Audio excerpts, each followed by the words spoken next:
Everyone আসসালামু আলাইকুম। চলে এলাম লুচাই ফুল রেসিপি নিয়ে। গাইস কি আর বলবো, এডিট করার সময় পাচ্ছি না, এই জন্য ফাইনালি এডিট করে চলে এলাম। এই যে পরে আমি আমার এই আগের ভিডিওতে আপনারা দেখেছিলেন আমার আগের কেটলিটা একদম ভেঙে গিয়েছে, এই জন্য আমি আবার নতুন একটা কেটলি বসিয়ে দিলাম।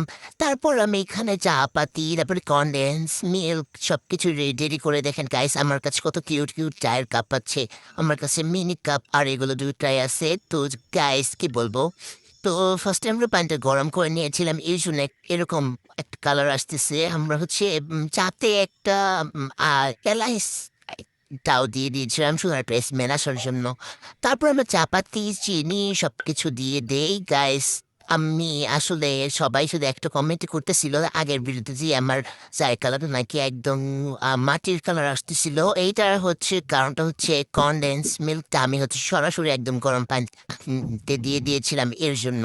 বাট সামনাসামনি এতটা ওইরকম লাগতেছিল না, আগের ক্যামেরাতে কেন যেন এরকম একটা কালার আসতেছিল, যেহেতু র্যাপ করে আর একদম লাইটে সরাসরি আলোতে, এর জন্য হয়তো বা এমনটা লাগতেছিল। কিন্তু গাইস আমি বলবো হয়তো বা এটা ম্যাজিক্যাল কোনো কিছু হতে পারে বা জানি না, কিন্তু মাটির হাঁড়িতে চা যে মজা সেটা আমি আজকে না খেলে কখনোই বুঝতাম না। তো আমি তার মধ্যে সবকিছু ছোট ছোট অল্প অল্প সবকিছুই অনেক ভালোই লাগে। তো গাইস আমাদের দেখতে দেখতে কথা বলতে বলতে চাটা পুরোপুরি রেডি, আর যারা বলতেছিলেন যে আমার চাটা আমি মিনি কিচেনে রান্না করি নাই বা এটা ফেক, তো দেখবেন তো গাইস আমি ফুল ভিডিওটা এখানে রান্না করলাম, আপনারা ফুল ভিডিওটা দেখে যাবেন এবং বলে যাবেন আমার মিনি কিচেনটা দেখতে কেমন হয়েছে। আল্লাহ হাফেজ।